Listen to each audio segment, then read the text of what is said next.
नमस्ते प्यारे दोस्तों। इस इकाई में हम एकांकी और नाटक की तुलना को देखेंगे। एकांकी तथा नाटक के अनेक तत्व समान होते हुए भी एकांकी काव्य की एक स्वतंत्र विधा है। देखिए प्यारे दोस्तों, एकांकी तथा नाटक के तत्व एक समान होते हुए भी एकांकी काव्य की एक स्वतंत्र विधा है। क्या है? काव्य की एक स्वतंत्र विधा है। नाटक के विपरीत एकांकी की अपनी निजी व्यवस्था है। नाटक के विपरीत एकांकी की अपनी एक निजी विशेषता है। यदि एकांकी तथा नाटक की तुलना करनी ही है तो डॉक्टर रामचरण महेंद्र के मत का विचार होना अनिवार्य है। डॉक्टर महेंद्र स्पष्ट कहते हैं, एकांकी का नाटक से वही संबंध है जो कहानी का उपन्यास से है अथवा खंड काव्य का महाकाव्य से है। नाटक में जीवन का विस्तार लंबाई और परिनिधि का भी विस्तार है। उसका क्षेत्र जीवन की भांति विस्तृत है। श्री सद्गुरु शरण अवस्थी का कथन सत्य ही है। एकांकी नाटक अनेकांकी नाटकों का न तो संक्षिप्त संस्करण है और न किसी खंड अवतार। वह अपनी निजी सत्ता रखने वाला साहित्य का एक अंग है। उसकी निजी आत्मा है और उस आत्मा को अभिव्यक्तिकरण का उसका निजी ढंग है। नाटक एवं एकांकी की तुलना या अंतर को निम्न प्रकार से समझा जा सकता है। पहला, नाटक में लेखक नाटक के अतिरिक्त अन्य प्रमुख पात्रों का भी चरित्र प्रस्तुत करता है। वहाँ चरित्र चित्रण में गहनता और विविधता रहती है, जबकि एकांकीकार के पास इतना समय ही नहीं होता। वह चरित्र की संक्षिप्त तथा मार्मिक रूपरेखा मात्र प्रस्तुत करता है। उसे वर्णनात्मकता की अपेक्षा सांकेतिकता से अधिक कार्य लेना पड़ता है। 2.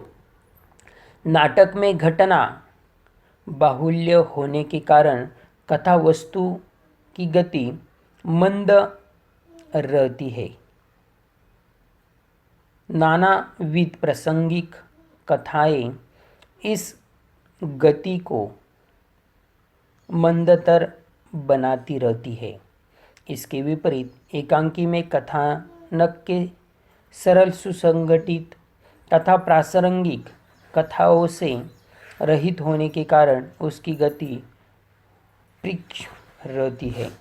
नाटक में कौतूहल्य की स्थिति अनिश्चित रहती है और सीमा का विस्तार रहता है, जबकि एकांकी में कौतूहल्य की स्थिति प्रारंभ में ही आ जाती है और चरम सीमा बीच में विद्यमान रहती है। 4. नाटक की कथा समाज जीवन के समान विविध रूप लिए रहती है, जबकि एकांकी में कथा को सुसंगठित, संक्षिप्त तथा सरल रूप की तरह रहता है। एकांकी में प्रासंगिक कथाओं, प्राकृतिक चित्रणों, वस्तु वर्णनों के लिए कोई गुंजाइश नहीं है, जबकि नाटक में इनसे रमणीयता तथा रोचकता बढ़ती है। नाटक की कथा एक साथ कई समस्याएं लेकर चलती है, जबकि एकांकी में एक ही समस्या हो सकती है। नाटक में अक्सर संकलन त्रय पालन नहीं होता। स्थान और समय की एकता नाटक को पंगु सा बना देती है, जबकि एकांकी संकलन त्रय का निर्वाह सरलता से ही होता है।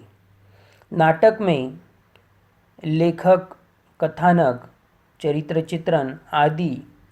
चित्रण और देशकाल, इन तीनों पर एक साथ ध्यान दे सकता है, जबकि एकांकी में लेखक केवल एक तत्व पर ही ध्यान देता है।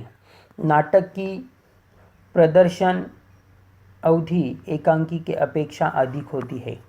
एकांकी में एक ही अंक होता है जो दृश्यों में विभाजित हो सकता है, जबकि नाटक में 4-5 अंक होते हैं जो अनेक दृश्यों में विभाजित भी हो सकते हैं।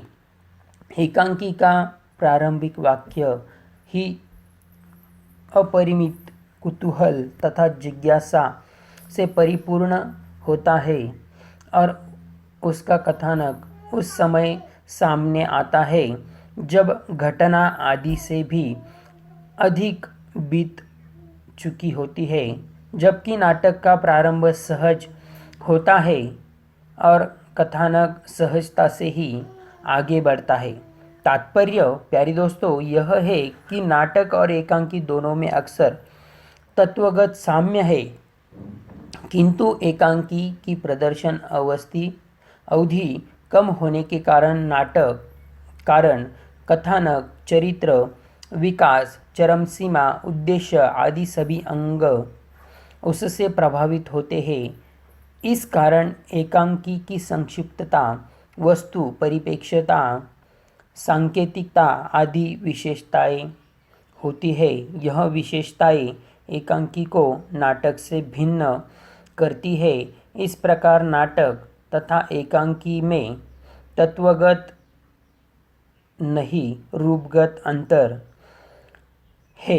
दोनों का साहित्य में स्वतंत्र अस्तित्व है। प्यारे दोस्तों, अगले इकाई के साथ हम फिर से नए बिंदुओं के साथ जुड़ेंगे। तब तक के लिए धन्यवाद।